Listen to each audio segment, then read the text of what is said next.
elevate, one of the components that we have in our spiritual salon is we have a book that we're following. And so with all the new people here, I'm wondering who here is familiar with Paulo Coelho's The Alchemist? All right, a few of the new people, okay. And I know that there's some people who have been coming for a while who have your books and you're reading along. And we're actually quite far along in this book right now. And so let's see, before I go to the book, what I actually want to talk about for just a few moments is, has anyone here read the book, The Big Leap by Gay Hendricks? Okay, so in that book, which is a really great book, he talks about the 4 zones of competence. And I've talked about this before from the front of the room, so if you've heard this because you've been there before, then maybe this is familiar to you. But it's a great reminder because this totally links up to where we are in the book right now. So the 4 zones of competence are incompetence, and this is basically where you don't know how to do something, you have no affinity for it, you're not interested in it, and this is a place where we just don't want to be in our life. But sometimes we end up getting stuck there for whatever reasons, and we have to try and make do, but it's pretty much a frustrating place to be. Then there's the zone of competence, and this is the area where we know how to do something, we might even be really good at it, but it's not something that makes our heart sing. It's something that actually drains us because it's not in alignment with whatever our gifts and talents are to share. And then there's the zone of excellence. And the zone of excellence sounds pretty great because this is an area where you are kind of tuning into what it is you're good at. You are successful, life feels good, and it's a place that feels like I could just hang out here forever because this is actually pretty good and it's pretty easy. But as we're going to hear in this part of The Alchemist, the zone of excellence is not necessarily where you want to stay because there's this place called the zone of genius. And the zone of genius is what we really want to work towards because that is when we are in full alignment as that infinite potentiality of who and what we are. And that is when we are just in the flow of life. We are showing up as love. We are showing up as creativity. We are showing up as whatever it is that is ours to do in only the ways that we can do it.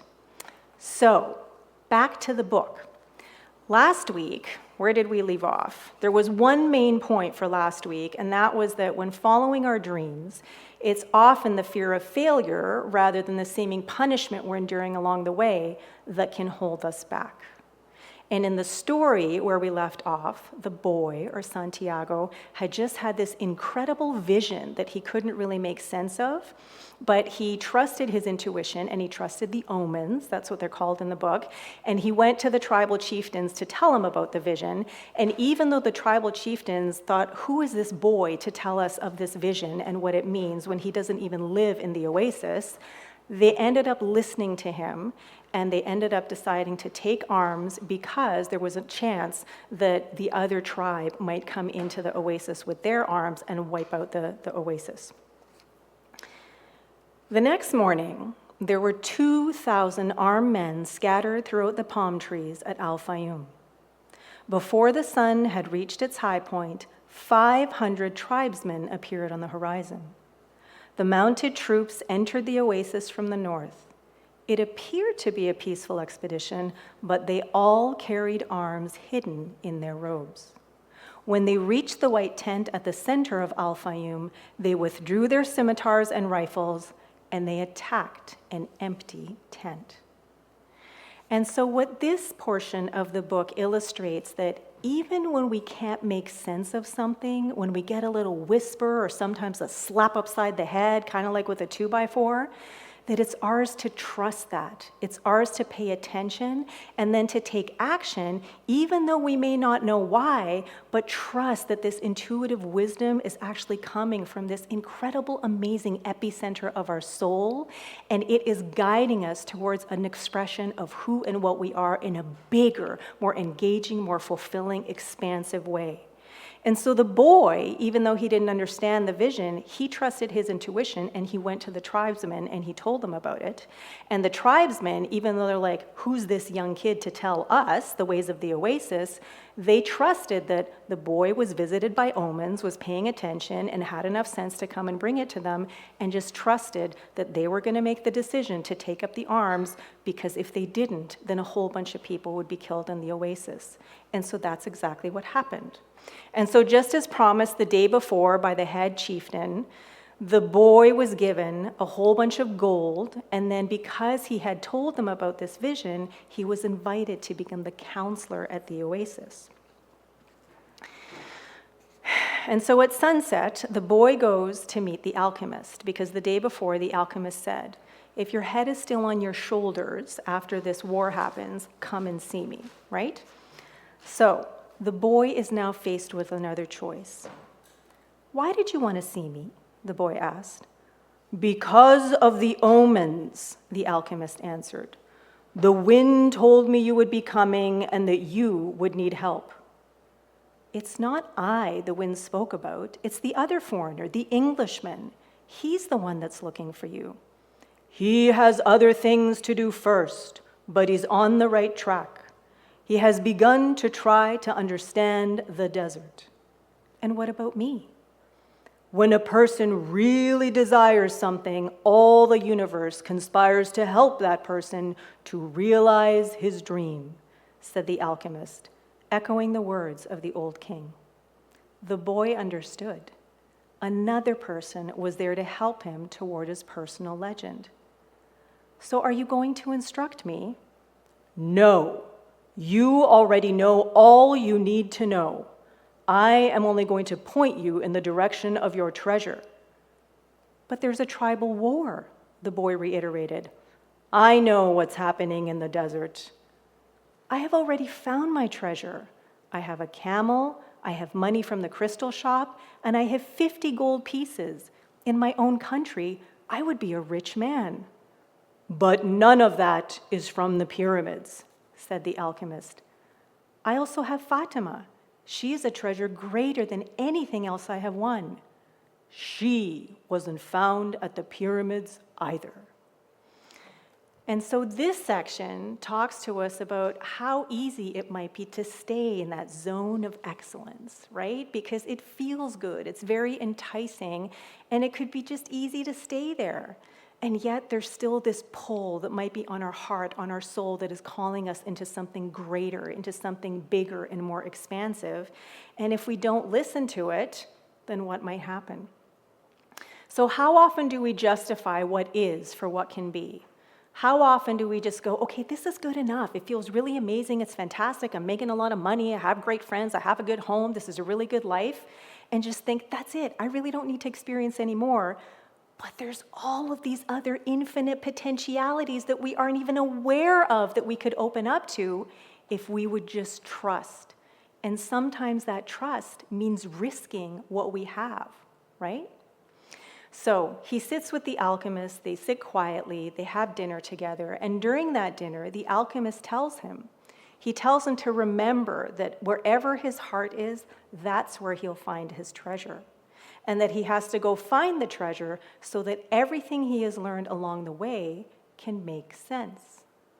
And when I read this part now, because for those of you who don't know, I've been reading this book 1 to 3 times for the last 8 summers. And so every single time I pick up something new.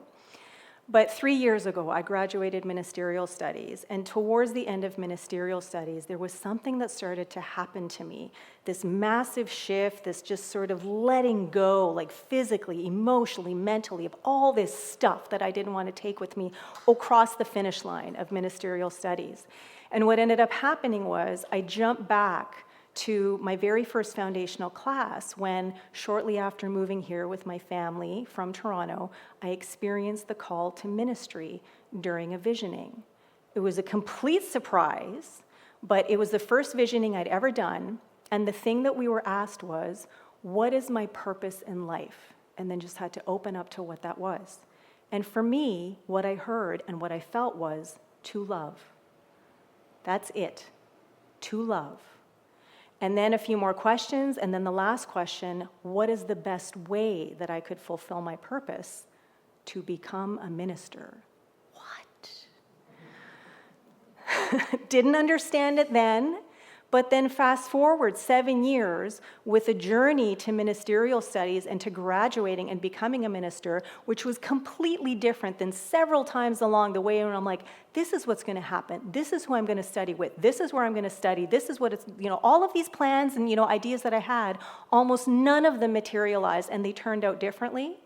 And then towards the end, as I had a final talk that I had to give in Los Angeles, as I had a thesis that I was writing, as I had an 8-hour exam that I had to study for, and we were still in class with assignments every single week, the talk that I had to give just kept coming through and through and through.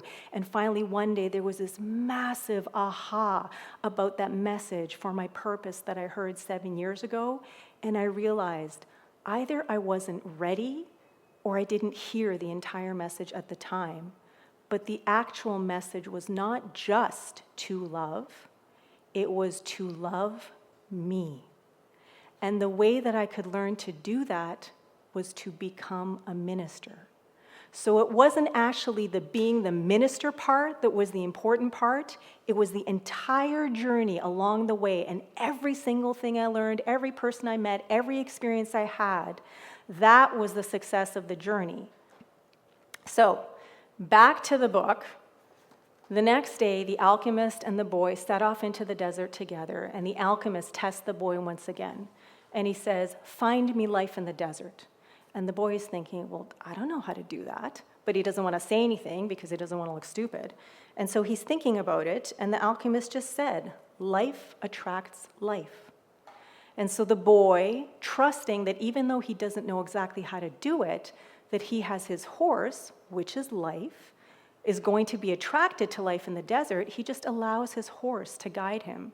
And sure enough, the horse comes upon a space in the desert where there's a hole. The alchemist reaches in there, struggles with something, yanks out this cobra, bit all over his arms and whatever, but that's okay. He's the alchemist. He's 200 years old. He's got all the potions and everything to make him heal from whatever snake bites he may have at any time. And so he drops the snake on the ground. The boy is startled, but he draws a circle around the snake, which immediately calms and contains the snake. And then they keep talking. And the boy says, you know what? I think I'm going to stay in the oasis. And then the alchemist tells him, if you stay in the oasis, this is what's going to happen. The first year, you're going to be blissfully happy. You and Fatima are going to get married, you're going to be a counselor at the oasis, and you are going to love life, okay? He's in his zone of excellence, right? Year 2, you're going to continue to excel, but every now and then the omens are going to remind you of this treasure that you never went to follow, this personal legend that you didn't fulfill. You're going to do your best to not listen to those omens thinking, life is really great, I don't need anything else, I have fulfilled my personal legend.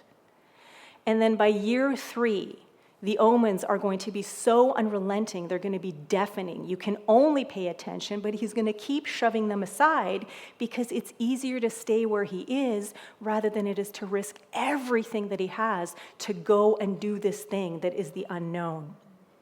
Fatima will see him be unhappy.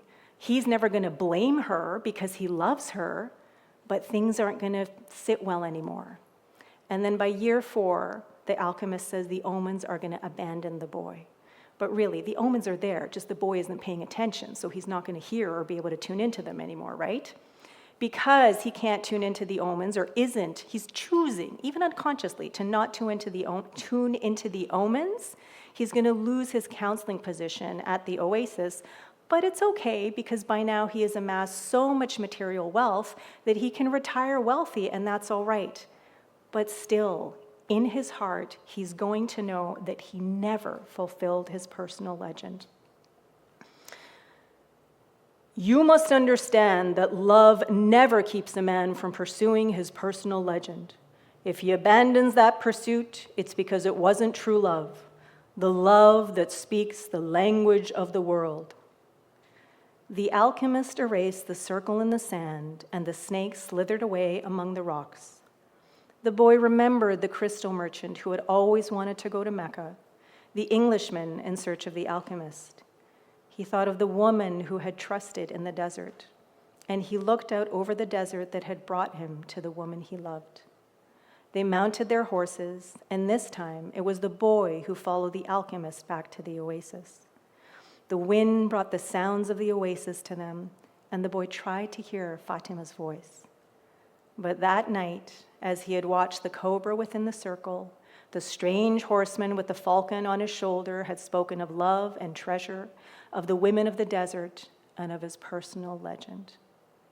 "I'm going with you," the boy said, and he immediately felt peace in his heart. "We'll leave tomorrow before sunrise," was the alchemist's only response. And so the title of my talk today is The Hidden Cost of Excellence. So the whole point of this section in the book, and the whole point of commitment really to living our life intentionally and purposefully every moment of every day, is that we can hang out in the zone of excellence because it feels good, it feels successful, it feels easy. It might feel like I have arrived and there's nothing more for me to do, but it can also keep us feeling stuck and playing small. And so what our work to do is to listen to trust, and to act upon our intuition. Those divine intuitive hits that come from within, sometimes as quiet as a whisper, and sometimes slap upside the head, right? Because as we do that, we become equal to more.